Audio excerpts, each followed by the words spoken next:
मेरी बहू आज भी कुछ पिछड़े इलाकों में बहुओं को हद से ज़्यादा मर्यादा करना पड़ता है।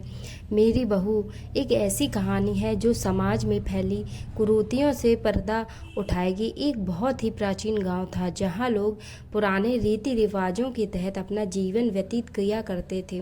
गांव में किशोर अपने माता पिता और पत्नी के साथ रहता था। किशोर की पत्नी शीतल शहर की पढ़ी लिखी लड़की थी, इसलिए उसे गांव के रीति रिवाजों में ज़्यादा दिलचस्पी नहीं थी। फिर भी उसे परंपराओं के अनुसार गांव के लोगों के सामने सर ढककर रखना पड़ता था। कुछ दिनों तक तो शीतल ने बड़े बुजुर्गों की मर्यादा रखते हुए यह बर्दाश्त किया, लेकिन जब उसे लगातार पर्दे में रहने से घुटन होने लगी तो उसने अपने पति किशोर से शहर जाने की बात की।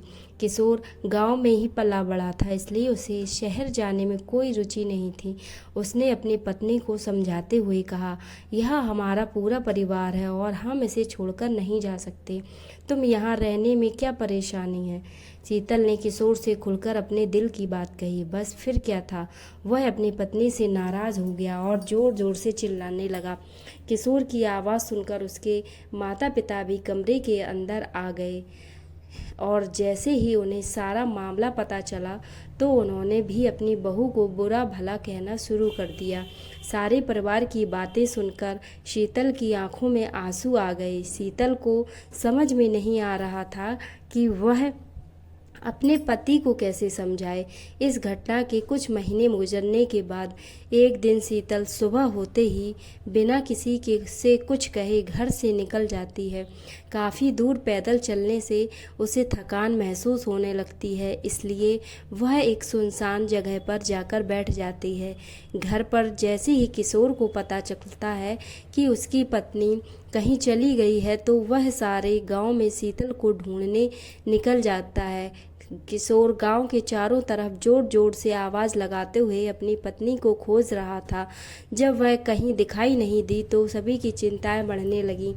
लेकिन इसी बीच एक बुजुर्ग व्यक्ति गांव वालों से आकर बताता है कि इस गांव की एक महिला रास्ते में एक सुनसान जगह पर अकेली बैठी है। यह बात सुनते ही किशोर तुरंत उसी तरफ दौड़ लगा देता है। किशोर को भागता देख गांव के लोग भी उसके पीछे भागने लगते हैं। जैसे ही किशोर शीतल के नज़दीक पहुंचा, उसे देखते ही उसके होश उड़ गए, क्योंकि शीतल अपने बिखरे बालों के साथ मिट्टी से खेल रही थी। शीतल को ऐसी स्थिति में देख गांव वालों को लगा जरूर यह कोई भूत बला है जो शीतल के पीछे पड़ गई है।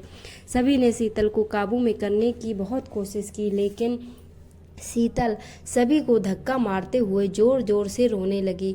उसके रोने की आवाज़ किसी पुरुष की तरह लग रही थी। जैसे जैसे शीतल को घर लाया गया, गांव के सभी लोगों को शीतल की हरकतें भूतिया गतिविधि की ओर इशारा कर रही थीं, इसलिए सभी ने तांत्रिक बुलाने को कहा। किशोर ने अपने कुछ रिश्तेदारों की सलाह से एक जाने माने तांत्रिक को बुलाया। तांत्रिक ने आते ही चारों तरफ एक घेरा बनाया और खतरे से बचने के लिए सभी को उस घेरे के अंदर रहने को कहा और शीतल के कमरे में अकेले ही चला गया। अंदर पहुंचते ही उसने शीतल को चेतावनी देते हुए कहा, साफ साफ बता दो यह नाटक क्यों कर रही हो, नहीं तो तुम्हें बहुत तकलीफ होगी। शीतल तांत्रिक को देखते ही आक्रामक होने लगी। तभी तांत्रिक ने शीतल के बाल पकड़कर दोबारा कहा, मैं अच्छी तरह से जानता हूँ भूत प्रेत नाम की कोई चीज़ नहीं होती। मैं कई वर्षों से इसी तरह लोगों के भ्रम दूर करता आया हूँ। तुम्हारे घर वालों को समझाना मुश्किल है, लेकिन तुम अच्छी तरह से जानती हो कि तुम यह नाटक कर रही हो। तांत्रिक की बात सुनते ही शीतल की आंखों में आंसू आ गए और उसने रोते हुए अपना झूठ कबूल कर लिया। शीतल ने तांत्रिक को बताया कि वह शहर की पढ़ी लिखी लड़की है, उसे ज़्यादा बंधनों में रहना पसंद नहीं। उसने कई बार अपने पति से यहाँ से दूर चलने को कहा, लेकिन जब वह नहीं मानी तो मजबूरी में आकर उसने चुड़ैल चढ़ाने का नाटक किया ताकि वह अपने मन मुताबिक जी सके। दरअसल तांत्रिक एक वैज्ञानिक था जो कई सालों से भूतों के नाम पर फैली हुई अफवाहों की सच्चाई दिखाने के लिए रिसर्च कर रहा था और उसी वजह से उसने तांत्रिक वेशभूषा अपनाई थी। उसने शीतल को सबके सामने चुड़ैल की हकीकत बताते हुए माफ़ी मांगने को कहा। जैसे ही गांव वालों को पता चला कि शीतल अपने परिवार के सामने सिर ढकने से बचने के लिए चुड़ैल का ड्रामा कर रही थी, तो उन्हें आज से पहले गांव में हुई सभी भूतिया घटनाओं पर संदेह होने लगा। तांत्रिक के समझाने पर शीतल के घर वालों ने उसे उसके पति के साथ शहर जाने की इजाज़त दे दी। तांत्रिक की वैज्ञानिक सोच ने लोगों में भूतों के प्रति फैले अंधविश्वास को गहरी चोट दी, लेकिन यह तो सिर्फ एक शुरुआत थी और इसी के साथ यह कहानी ख़त्म हो जाती है। दोस्तों, कैसी लगी कहानी हमें कमेंट्स में बताएं और ऐसी ही कहानी के लिए चैनल को सब्सक्राइब करें। वीडियो देखने के लिए आपका बहुत बहुत धन्यवाद।